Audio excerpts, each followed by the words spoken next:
Good morning everyone. तो आज के इस लेक्चर में हम लोग पढ़ेंगे अपना नेक्स्ट लेवरेज जिसका नाम है फाइनेंशियल लेवरेज।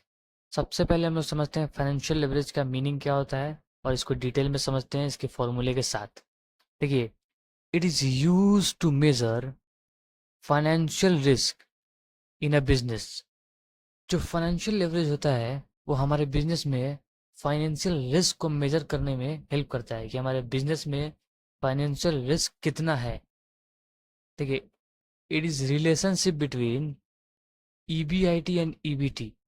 फाइनेंशियल लेवरेज जो होता है वो ईबीआईटी एंड ईबीटी के में क्या रिलेशन है वो हमें शो करता है। ठीक है।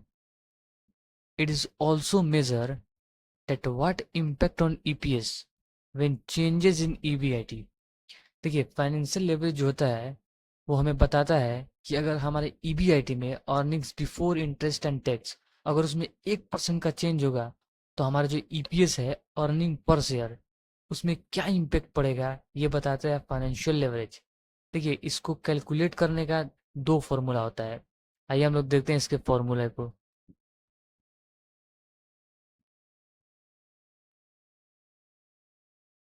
देखिए, फाइनेंशियल लेवरेज का जो पहला फॉर्मूला होता है वो होता है EBIT upon EBT, earnings before interest and tax divided by earnings before tax. इसका जो दूसरा फॉर्मूला होता है वो होता है परसेंटेज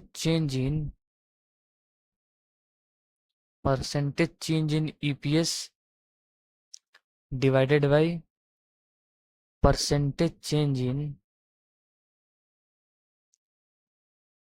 ईबीआईटी। ईबीआईटी, देखिए, इसका मतलब होता है अगर ईबीआईटी में 1% का चेंज होगा तो इसके वजह से हमारे ईपीएस में कितना परसेंट से चेंज होगा, या क्या इम्पैक्ट पड़ेगा, उसको हम लोग बोलते हैं फाइनेंशियल लेवरेज। इसको हम लोग समझते हैं एक एग्जाम्पल की हेल्प से। चलिए देखते हैं एक एग्जाम्पल। आइए पढ़ते हैं इस एग्जाम्पल को। देखिए, a company produce and sells 10,000 unit of a cake. देखिए, एक कंपनी है जो 10,000 यूनिट ऑफ केक को बनाता है और प्रोड्यूस करता है और सेल्स कर देता है। ठीक है। उसका जो सेलिंग प्राइस है, उसका जो सेलिंग प्राइस पर यूनिट है वो है ₹500। यानी एक एक यूनिट केक को सेल करके हम ₹500 हमको मिलते हैं। ठीक है। और उसका जो वेरिएबल कॉस्ट पर यूनिट है वो है ₹200। यानी एक यूनिट को प्रोड्यूस करने में जो हमारा वेरिएबल कॉस्ट आता है वो आता है ₹200। ठीक है। इसका जो फिक्स्ड ऑपरेटिंग एक्सपेंस है वो है ₹25 लाख। हमारा जो कंपनी का ओवरऑल फिक्स्ड कॉस्ट है वो है 25 lakh. And company had also taken a loan of ₹7 lakh at the rate 10% interest rate. जो हमारा कंपनी है वो कहीं से लोन लिया है ₹7 लाख का, जिसपे वो 10% का इंटरेस्ट रेट पे करता है, 10% इंटरेस्ट पे करता है साल में। तो आइए हम लोग इसको सॉल्व करते हैं। सबसे पहले हम लोग बनाएंगे इनकम स्टेटमेंट। देखिए, इनकम स्टेटमेंट में हम लोग सबसे पहले लिखते हैं सेल्स। एक यूनिट को सेल करके हमको कितना मिलता है? 500। 500 इंटू, हम लोगों ने कितना यूनिट्स बनाया है? 10,000 यूनिट्स। एक यूनिट को सेल करके हमको 500 मिलता है तो 10,000 सेल करेंगे तो कितना मिलेगा? तो 500 इंटू 10,000, ये आएगा 50 लाख। इसमें से हम लोग लेस करते हैं वेरिएबल कॉस्ट।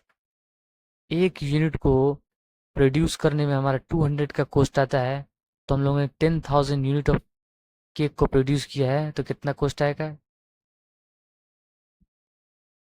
200 इंटू 10,000, ये आएगा 20 लाख। जब हम लोग सेल्स में से वेरिएबल कॉस्ट को लेस करते हैं तो हमारे पास आता है कंट्रीब्यूशन। कंट्रीब्यूशन 50 लाख में से माइनस करेंगे 20 लाख तो हमारे पास आएगा 30 लाख। यहाँ से हम लोग लेस करते हैं फिक्स्ड कॉस्ट। फिक्स्ड कॉस्ट हमारा दिया हुआ है यहाँ पे 25 लाख। यहाँ से लेस करेंगे 25 लाख। जब हम लोग कंट्रीब्यूशन में से फिक्स्ड कॉस्ट माइनस करते हैं तो हमारे पास आता है ऑपरेटिंग प्रॉफिट, जिसको हम लोग बोलते हैं EBIT, earnings before interest and tax. 30 lakh में से माइनस करेंगे 25 लाख, तो हमारे पास आएगा 5 लाख। यहाँ से हम लोग लेस करते हैं इंटरेस्ट। देखिए, earnings before interest and tax, सबसे पहले आ रहा है इंटरेस्ट, तो हम लोग यहाँ से माइनस करेंगे इंटरेस्ट। हमारा इंटरेस्ट कैसे निकलेगा, देखिए हम लोगों ने लोन लिया था 7 लाख का, ठीक है, यहाँ लिखेंगे 7 लाख, उसको इंटू कर देंगे इंटरेस्ट रेट से। हमारा इंटरेस्ट रेट है 10%, जो अमाउंट निकल के आएगा वो आएगा 70,000। यहाँ से लेस करेंगे 70,000। जब हम लोग EBIT में से इंटरेस्ट को लेस करते हैं तो हमारे पास बचता है EBT, earnings before tax. 5 lakh में से 70,000 लेस करेंगे तो आएगा 4,30,000, आएगा 4,30,000। अब हम लोग निकालते हैं हमारा फाइनेंशियल लेवरेज। देखिए, फाइनेंशियल लेवरेज का फॉर्मूला होता है, फाइनेंशियल लेवरेज अभी मैंने आप लोगों को बताया, फाइनेंशियल लेवरेज का फॉर्मूला होता है EBIT, EBIT divided by EBT। हम लोगों ने अभी EBIT निकाला 5 लाख, यहाँ लिखेंगे 5 लाख।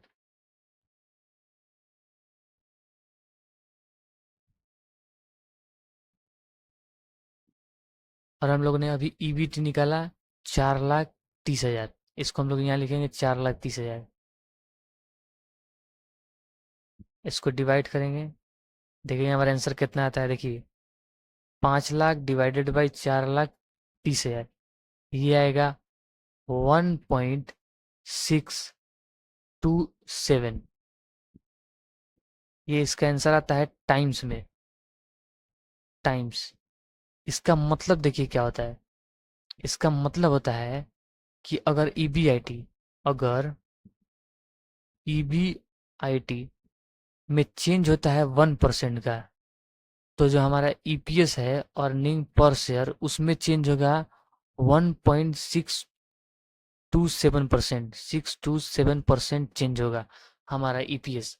ये बताता है हमें financial leverage. So I hope आप लोगों को ये अच्छे से समझ आ चुका होगा। तो मिलते हैं अपने नेक्स्ट लेक्चर में, तब तक के लिए इस लेक्चर को अच्छे से देखिए, और कुछ भी आपको डाउट हो तो कमेंट में ज़रूर बताइएगा।